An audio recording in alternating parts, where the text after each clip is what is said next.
게으른 자의 기록법. 어른이 되고 실패가 두려워졌다면 어린 시절에는 숙제가 두려웠다.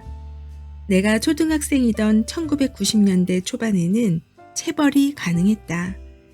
학생이 선생님께 손바닥과 종아리를 맞는 일이 자연스러울 정도였다.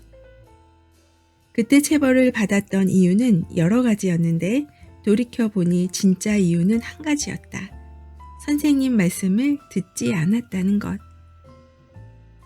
가장 기억에 남는 체벌은 저학년 때 숙제를 해가지 않아서 받은 것이다. 한여름에 두 팔로 무거운 가방을 들어 올린 채 1시간을 버텨야 했다. 숙제 때문에 육체적 고통을 경험해보니 방학도 두려웠다.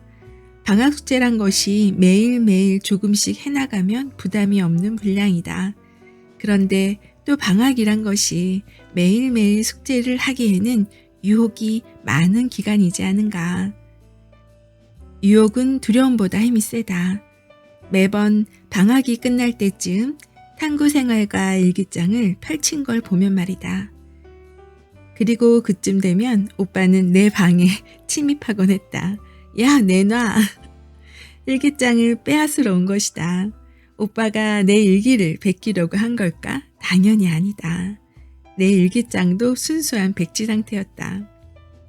그렇다면 오빠가 내 일기장을 가져간 까닭은 무엇일까? 그건 바로 날씨 때문이었다. 나는 선생님께 일기를 몰았었다는 의심을 받지 않으려 매일 날씨만은 꼼꼼히 기록했다. 날씨로 재구성된 기억은 창작의 고통 없이 일기를 몰아쓰게 해줬다. 지금 와서 생각해보면 날씨 기록은 메모 효과와 비슷했다. 안녕하세요. 미소생각의 미소영입니다. 방금 들려드린 얘기 공감 다 되시죠? 방학 숙제로 일기는 대부분 있었어요. 요즘에도 일기를 쓰나요? 쓰겠죠? 저도 밀려 쓴 일기를 어떤 방식으로 했냐면 저희 집은 신문이 쌓아놨었어요. 그래서 신문을 펼쳐서 날씨를 확인했던 그런 기억이 있습니다. 제가 이 책을 만난 건 작년 10월 결혼 기념일쯤이었습니다. 강릉에 일보러 가는 길에 1+1 상품처럼 일과 여행을 묶어서 신랑과 함께 했는데요. 그때 내 하루도 에세이가 될까요? 이 책을 가방 속에 넣었습니다. 여행을 가면 숙소에서 아침 일찍 깨어서 발코니에 앉아 책을 읽는 건 저만의 힐링 포인트인데요. 새로운 지역의 새벽 공기를 마시며 책과 차 한 잔으로 갖는 여유. 굉장히 소소한 행복을 가져다 줍니다. 그날 숙소에서 읽기 시작한 이 책은 저에게 설렘을 주었어요. 일이 아닌 것, 아직 내가 해보지 못한 것, 해보고 싶은 것에 대한 생각이 한참 있었을 때 이 책은 향후에 내가 할 수 있겠다 하는 희망을 선사한 거죠. 누구나 경험해보지 못한 것을 새롭게 시작할 때는 내가 해낼 수 있을까 하는 의문과 함께 두려움이 같이 오는데요. 저는 이 책을 보면서 할 수 있겠다, 하고 싶다, 멋있겠다 이런 단어가 먼저 떠올라서 2020년도 작년에 10월 강릉의 그 호텔, 그 발코니에서 봤던 그 바다를 잊을 수가 없어요.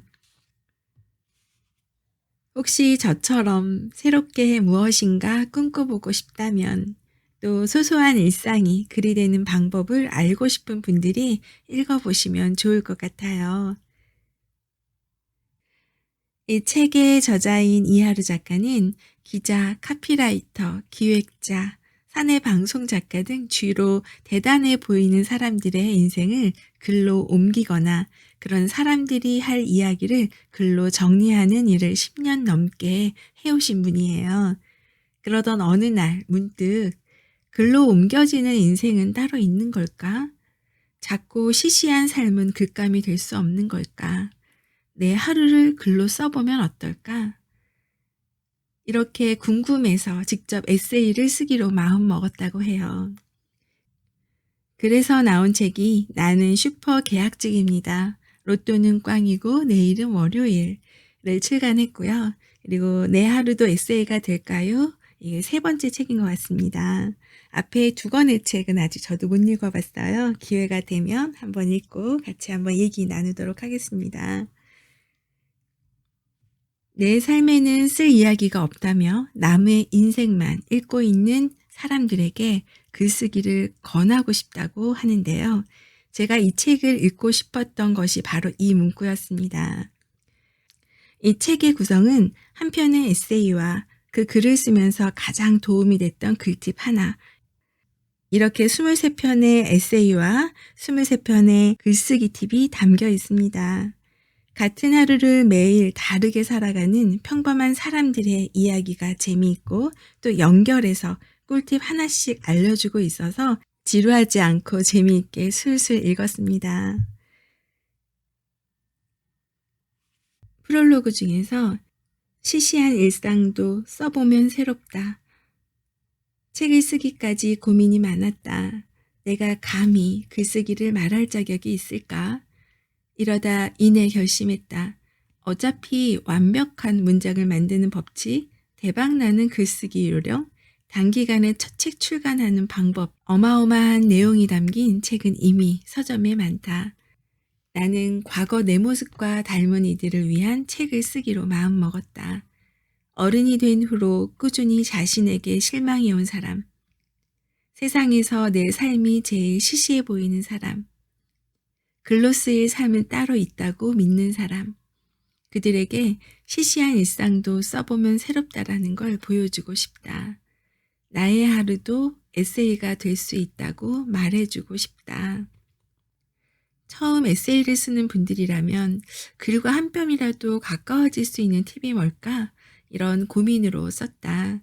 다시 한번 강조한다. 이 책은 주관적인 글쓰기의 답을 정해주고 무언가를 가르치려고 들지 않을 것이다. 뻔한 일상을 새롭게 느껴보는 글쓰기에 대한 이야기가 될 것이다. 글쓰기 팁은 이를 거둘 뿐이다. 세상 어디에도 그냥 시시한 삶은 없다. 그저 아직 쓰지 못한 삶이 있을 뿐이다. 책 속의 내용 중에서 이별이란 혼자 엽떡을 먹을 수 없는 것일 뿐, 읽어보도록 하겠습니다. 이별이란 혼자 엽떡을 먹을 수 없는 것일 뿐. 잘 읽히는 글의 특징. 응이라고 했어? 응. 네 번째 연애가 끝났다는 친구가 보조개 미소를 지어 보였다. 덕분에 놀란 나만 오두방정 떠는 모양새가 됐다. 두 눈과 귀는 선명하게 기억한다. 일주일 전 남자친구가 사랑스러워 눈물이 날 지경이라던 그녀의 낯뜨거웠던 눈빛을 말이다. 그랬던 그녀가 우리 그냥 헤어지자 라는 애인의 갑작스러운 문자 메시지에 바로 응이라고 써서 보냈다니, 그것도 어젯밤에 말이다. 사랑할 때 눈물이 날 지경이었으면 헤어질 때는 오열을 해야 되는 게 아닌가 싶었지만 그녀의 무덤덤함이 어렴풋이 이해됐다. 연애는 유별난 성질을 지녔다. 굳이 따지면 물과 비슷하달까? 더는 올라갈 수도 없는 온도까지 치솟아 뜨겁게 끓다가도 공기와 만나면 돌연 차갑게 식어서 뿌옇게 흩어지는 게 사랑의 시작과 끝을 보는 것만 같다. 뜨겁다가 차갑다가 얼었다가 증발해버리는 마음, 맥락 없이 변하는 마음 때문에 연애는 해도 너무 어려웠다. 사랑은 판타지고 현실은 다큐멘터리다. 판타지가 끝나도 현실은 계속된다. 이별했다고 내일을 미룰 수는 없다. 헤어졌지만 출근해야 한다. 종일 울고 싶지만 끝내야 할 업무가 있다. 전 연인을 찾아가 바짓가랑이라도 붙들고 싶지만 당장 월급이 필요하다. 어떻게 그럴 수가 있냐며 조목조목 따지고 싶지만 매달 나를 다그치는 카드값과 적금부터 해결해야 한다.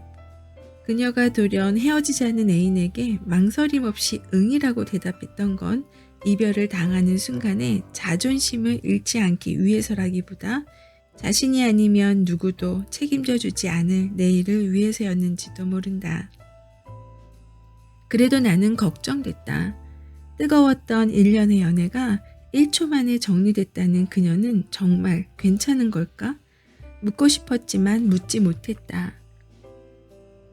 여유롭게 보조개 미소를 지어 보이던 그녀가 이별에 대한 솔직한 심정을 드러냈던 건 떡볶이, 그 중에서도 엽떡 때문이었다. 어느 늦은 밤 내게 전화한 그녀는 짜증을 부렸다. 그놈 때문에 내가 엽떡을 못 먹는다, 엽떡을. 나는 그놈의 정체를 눈치채지 못하고 되물었다. 취한 것인지 추운 것인지 친구의 목소리는 바들바들 떨렸다. 그놈? 누구? 누구긴 메신저로 헤어지자고 한 그놈. 그 새끼랑 만날 때는 고민 없이 엽떡을 주문했는데 혼자 먹으려니까 양이 많아서 못 시키겠더라고. 참다 어쩔 수 없이 이 추운 날 맨발로 슬리퍼 끌고 혼자 나왔다. 떡볶이 1인분 사러. 근데 걷다 보니까 발이 엄청 시린 거야.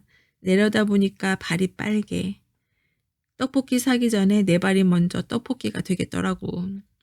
오늘따라 1인분도 혼자도 억울해서 미치겠다. 왜? 그깟 엽떡 못 먹어서 이별을 실감하는 내가 없어 보이잖아. 아, 열받아. 나 좋다고 난리 칠 때는 언제고 하루아침에 헤어지자는 게 말이 되냐? 떡볶이에 쌈 싸먹을 놈. 그녀는 사랑할 때 오빠라고 부르던 그를 그놈에 이어 새끼, 떡볶이에 쌈 싸먹을 놈이라 불렀다. 그러더니 떡볶이 가게에 도착해서는 제일 매운맛으로 1인분 주세요 라며 씩씩하게 주문했다.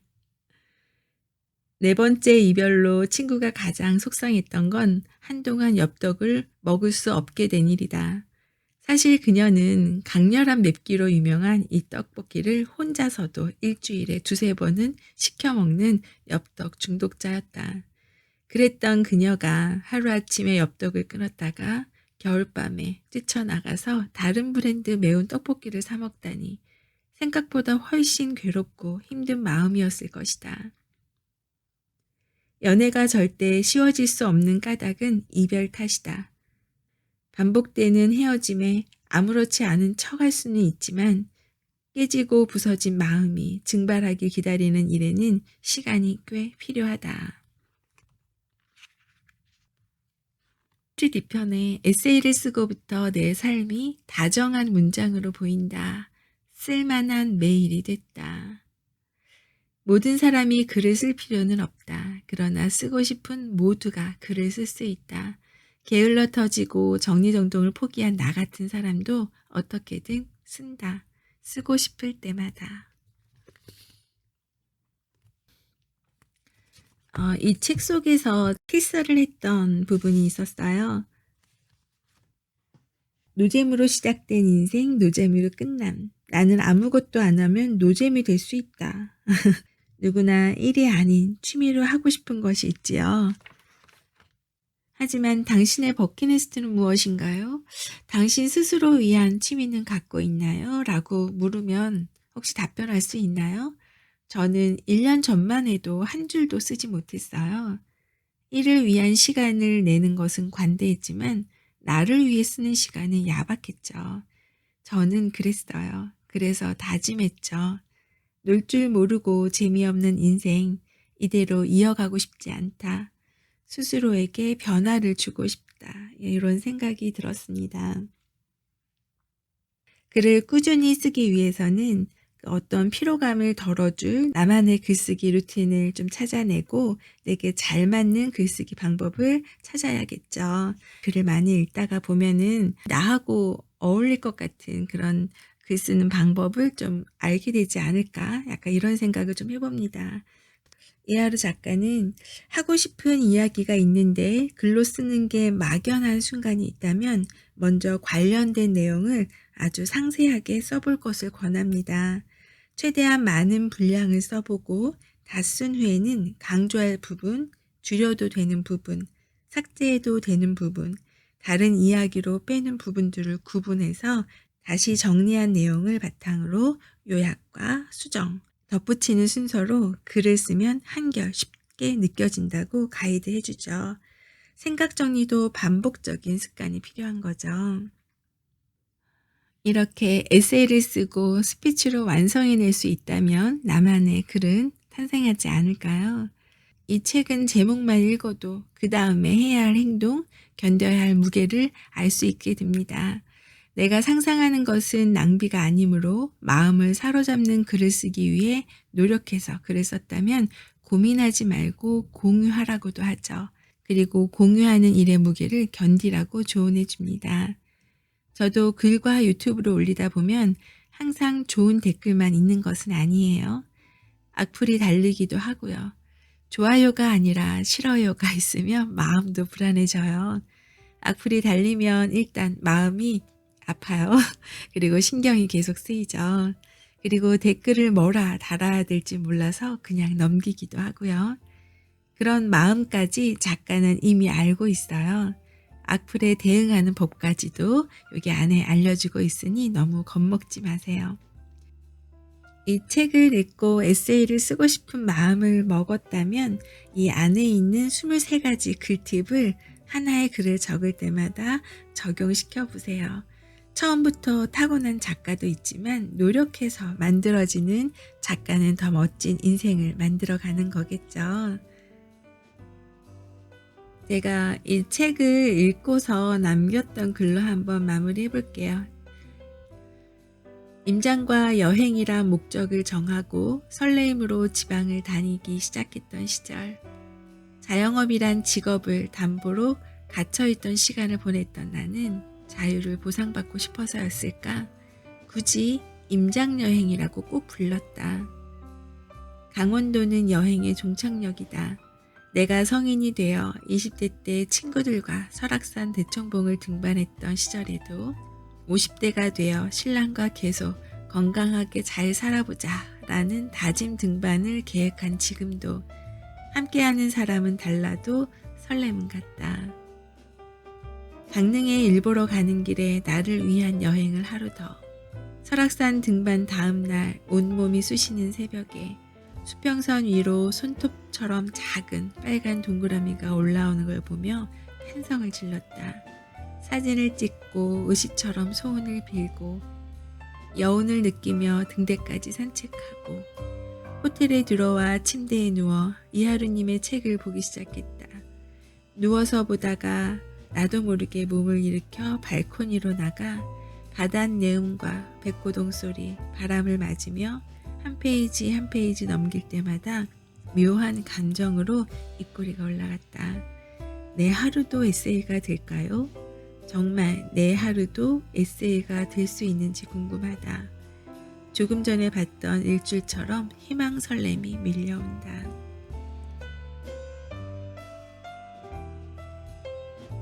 오늘도 행복하세요.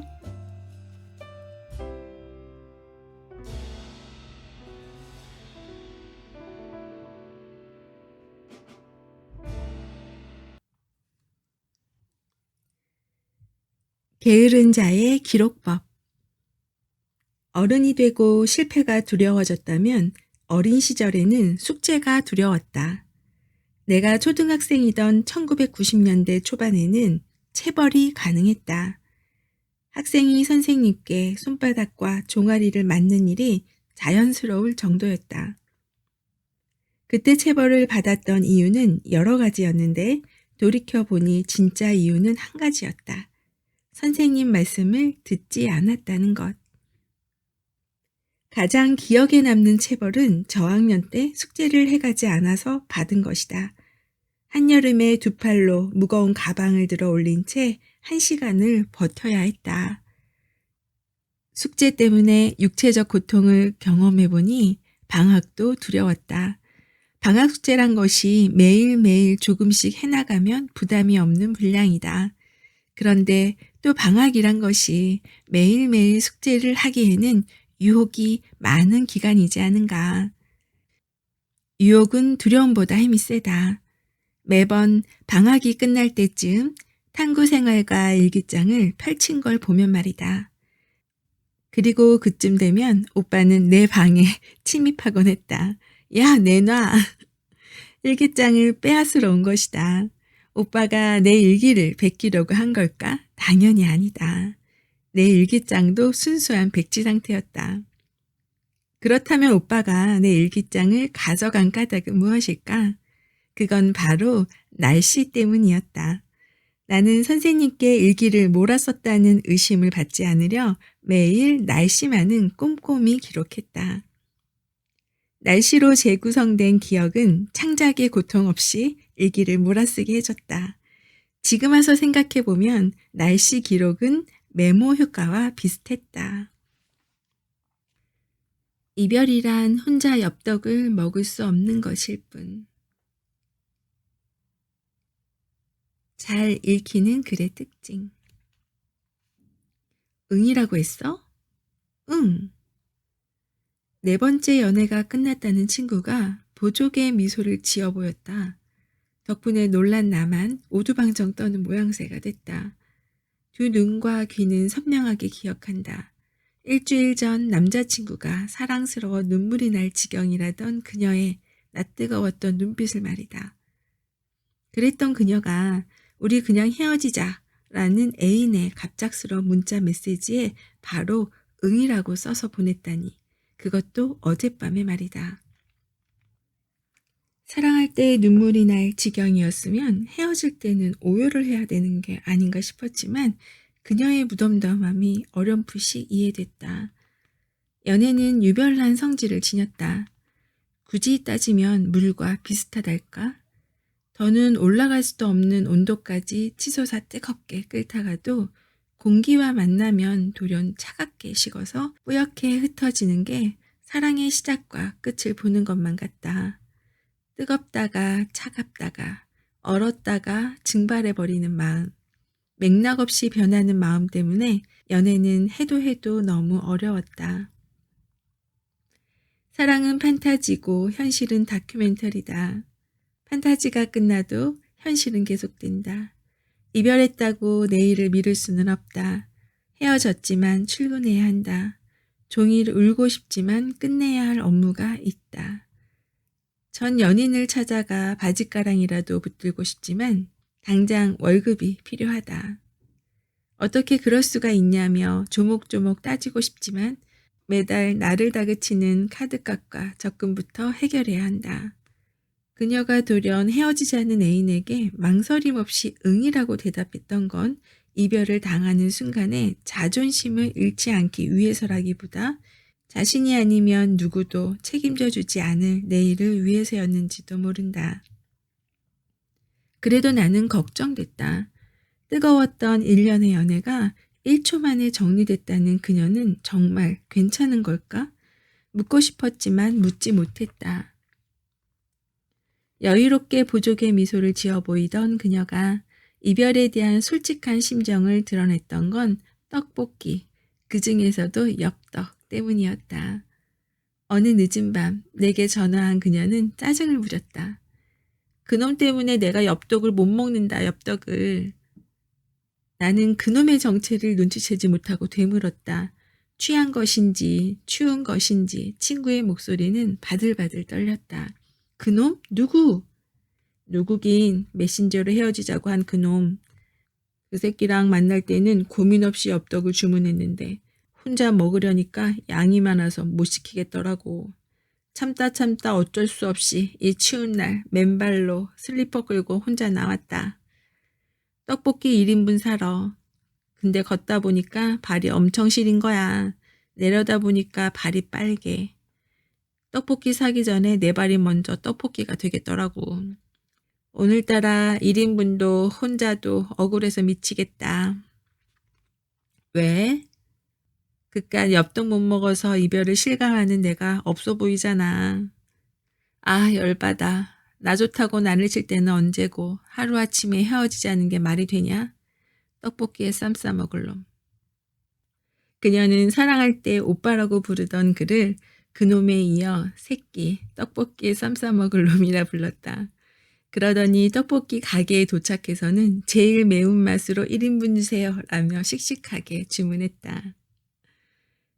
네 번째 이별로 친구가 가장 속상했던 건 한동안 엽떡을 먹을 수 없게 된 일이다. 사실 그녀는 강렬한 맵기로 유명한 이 떡볶이를 혼자서도 일주일에 두세 번은 시켜 먹는 엽떡 중독자였다. 그랬던 그녀가 하루아침에 엽떡을 끊었다가 겨울밤에 뛰쳐나가서 다른 브랜드 매운 떡볶이를 사 먹다니 생각보다 훨씬 괴롭고 힘든 마음이었을 것이다. 연애가 절대 쉬워질 수 없는 까닭은 이별 탓이다. 반복되는 헤어짐에 아무렇지 않은 척할 수는 있지만 깨지고 부서진 마음이 증발하길 기다리는 일에는 시간이 꽤 필요하다.